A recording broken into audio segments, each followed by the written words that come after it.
விஜயகாந்த், கமலஹாசன் சொல்லுங்க சார். அரசியல்ல வென்றதும் வளர்ந்ததும் வீழ்ந்ததும்.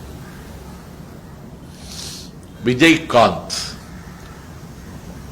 ஒரு மக்கள் திலகம் எம்ஜிஆரை போல வள்ளல் குணம் கொண்டவர். கருப்புத்தான் எனக்கு பிடித்த கலர் என்று ஒரு கவிஞன் கவிதை எழுதுவதற்கு கருவாக இருந்தவர்.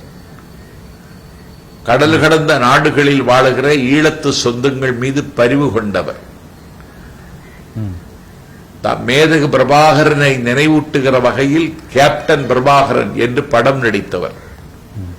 ஒரு சமூக பிரஜை உள்ளவர், ஒரு வெள்ளந்தியான மனிதர், தமிழ்நாட்டு மக்களினுடைய விளிம்பி நிலை மக்களினுடைய நம்பிக்கையை பெற்றவர். இன்னும் சொல்ல போனால் ஒரு மாற்று அரசியல் தமிழ்நாட்டிற்கு தேவை என்றால் அந்த தேவையை இட்டு நிரப்ப வந்த தலைவன் தேசிய முற்போக்கு திராவிடர் கழகத்தின் தலைவர் விஜயகாந்த் என்று மக்கள் நம்பினார்கள். அவர் தமிழ்நாட்டினுடைய எதிர்க்கட்சி தலைவர் என்கிற சிகரத்தை தொட்டார். திராவிட முன்னேற்ற கழகம் பெற முடியாத உயரத்தை அப்போது அவர் பெற்றார். அவர் தமிழ்நாட்டில் எதிர்க்கட்சி தலைவர் என்ற அந்தஸ்தை பெற்றதற்கு பிறகு எந்த கட்சியால் அந்த இடத்திற்கு வந்தாரோ அந்த கட்சிக்கும் அவருக்கும் பகைமை பூண்டதற்கு பிறகு அதற்கு பிறகு மக்கள் நல கூட்டணியில் அவரை முதலமைச்சராக முன்னிறுத்தியதற்கு பிறகு தமிழ்நாட்டு மக்கள் அவரையும் அந்த மக்கள் நல கூட்டணியை நிராகரித்தார்கள். ஆகவே மக்கள் திலகம் எம்ஜிஆரை போல வரவேண்டியவர் அந்த இடத்திற்கு அவர் வர முடியவில்லை.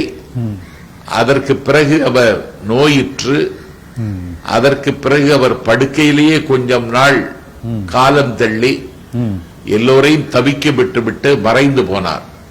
ஆனாலும் விஜயகாந்த் தமிழ்நாட்டு அரசியலில் ஒரு மிகப்பெரிய தாக்கத்தை ஏற்படுத்தியவர். ஆப்போசிஷன் பார்ட்டி லீடர் என்கிற உயரத்திற்கு வந்தவர். ஒரு அற்புதமான கலைஞர், புரட்சி கலைஞர் என்று கலைஞரே அவரை போற்றினார். அவருடைய திருமணத்தை தலைவர் கலைஞர் தான் நடத்தி வைத்தார். கடல் கடந்த ஈழத்தமிழர்கள் மீது அவர் காட்டிய பரிவும் அவர் வாரி வழங்கிய வள்ளல் குணமும் தமிழ்நாட்டு மக்கள் என்றைக்கும் மறக்க மாட்டார்கள். கமலஹாசன் ஏன் சார் வெற்றி பெற முடியல? அரசியல் இருக்கிறாரு. கமலஹாசன் அவர் மையத்தில் தான் நிற்கிறார். அவர் ஒரு உலகத்தின் மிகப்பெரிய கலைஞர்களில் சிவாஜியை போல் அவர் ஒருவர்.